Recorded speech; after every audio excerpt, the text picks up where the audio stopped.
sila na ba ni Biancy? Kasi kung hindi pa, puporma pa ako. Yun ang sabi niya, bro. Ngayon, gusto niya makipag-meet up sa Baguio. Anong masasabi mo doon, bro, kung gusto niya makipag-meet up sa Baguio? Okay lang. Makipag-meet up siya. Wala masama. Wala man masama, ano ba? Hindi man tayo masyadong wala sa ganyang bagay. Yan, makikipag-meet up lang naman. Pero syempre, dapat kasama ka, bro. Ano naman? Pag makikipag-meet up, di ba? Siyempre di mo tayo makakaiwas tayo.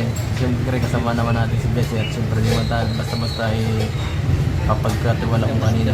Yan, tama, bro. At Hindi gwapo nga. Hello guys, welcome to my vlog. Papait, musta ang buhay? Musta? Tagal mo na wala. Tagal mo na wala. Bihira ka. Nakikita mo na tayo sa Sabado. Ayun. Sa shooting eh. Ano? Kailan pa palabas? Kailan pala papalabas? Sa Makaway, Bes, or Biyernes. Ay, malapit na. Ganun yun eh. Miyerkules na bukas. Oh, yes. So, hindi mo kasama ngayon si, si YP? Kasama ko kanina, guys. Eh, gross. Gulong yun ah. Ulit niya, sino kasama pa yun?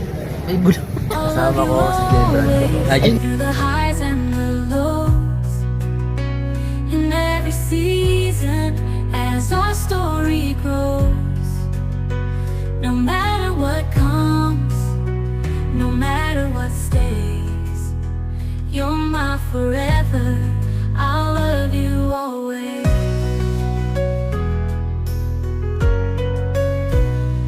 Through the trials of life and the dreams we chase, I find my courage in your warm embrace.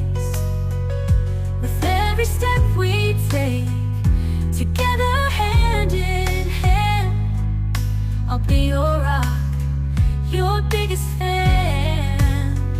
I'll love you always, through the highs and the lows, in every season, as our story grows. No matter what comes, no matter what stays, you're my forever. I'll love you always. Joke lang, kala ko totoo. Binigay ko kanina kay Biancy yung papel na kailangang fill outan sa visa. Ay, para sa visa. Inasikasan namin kasi delikado baka maabutan naman. Saka nakuha na rin niya yung passport kanina alis. Uy! Passport. Wow, congrats. Matinding bulong yun. Passport na guys. So, Eds, ano ang gusto ni Biancy na lugar ng Bongga? Gusto Kung niya, sakali. mamaya, solohin ko mamaya si gusto niya daw Disneyland sa may Disney Hong Kong. Pero sa meron din naman sa Tokyo eh. Sa Japan. Meron din naman doon kaya sabi ko okay lang yun. Meron din naman sa Tokyo. Kung sa Tokyo ang punta. Kung sakali matuloy. So, ayun. Kami tama na sa Kangkong Disneyland. Kangkong. Bakit Kangkong? This is land. Kangkong this is land. Ayos yan. Eds, yung mga nakaraan malakas ang ulan at saka bagyo. Hindi ba kinakabahan si Biancy na abutin yung bahay nila ulit? Hindi. Medyo, pero naman yun eh. Alam naman nila kung kailan maalis. Saka sinasabi ko naman kapag magsabi sila kahit kanina sa atin kung delikado ng lagay nila para maprotekta. Ngayon, dire-diretso ang bagyo lang Kaya nga. Tapos yung nakakain na ng dagat yung kanilang gilid ng bahay. kinakain na ng dagat.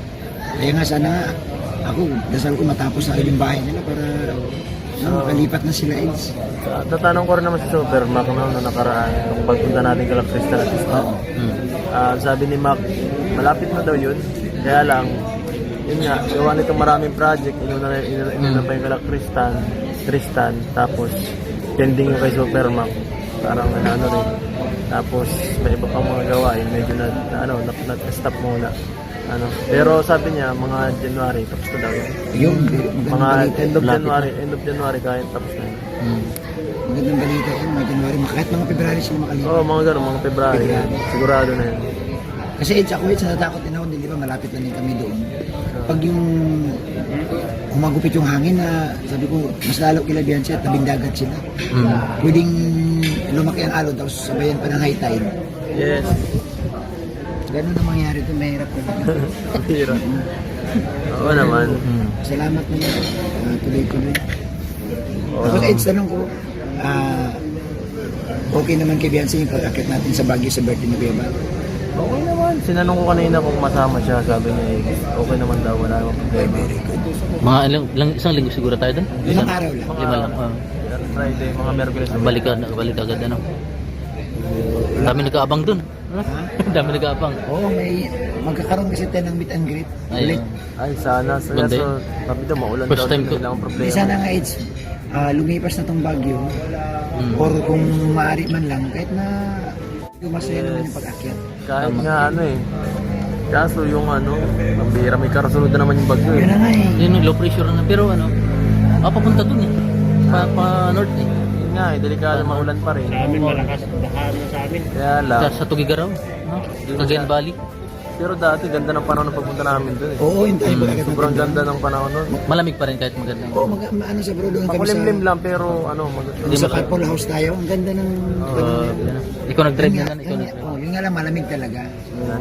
Siguro ngayon, kailangan na siguro, advice ni Ed si Beyonce na magsuot ng ano, yung makapal na jacket. Ay, Oo. hindi pa kayang-kaya pa ang lamig doon. Jacket lang yun. Hindi, kung ano, kung kahit yung tag-ulan. Malamig doon, December, January, February. December na. Labi. Papadan. Andiyan ka papadan. Ay, kamusta? Grabe, na-miss ko na kayo. Doon ako nakasama. Oo. Ay, sorry na. Tagal mo na wala. Istorbo na. Okay lang yan, bro. Tagal mo na wala, papadan. Yan, Ayan po, si pa ready na sa Baguio. Papunta sa Baguio. ready na ako sa bagyo. Dadaya, ano na yan. Susuyurin natin ang bagyo. Eds, may tanong lang, Eds, no? May tanong yung mga viewers. Wala bang plano daw si Beyonce mag-gym? Kasi yung ibang kalingap English daw nag-gym na eh. Si Beyonce may plano bang? Nag-usap pa kayo tungkol sa ganun? Yung healthy lifestyle? Actually dati, nag-gym kami noon. Dati.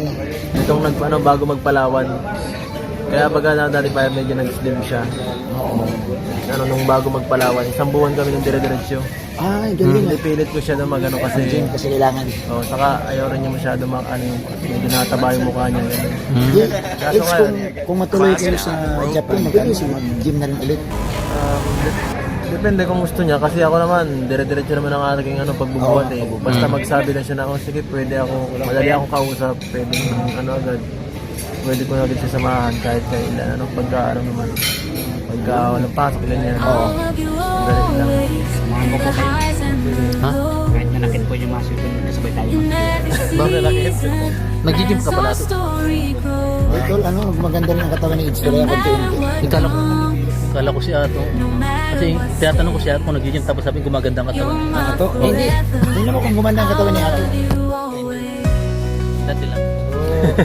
Guys, maganda Isang yung araw pa lang naman kasi. Ayun. Maganda yung sa mga idol na pinasok nila yung yung healthy lifestyle. Sipag lang yan. Ha? Si Ato. January lang yan. Sino si... Ato. Si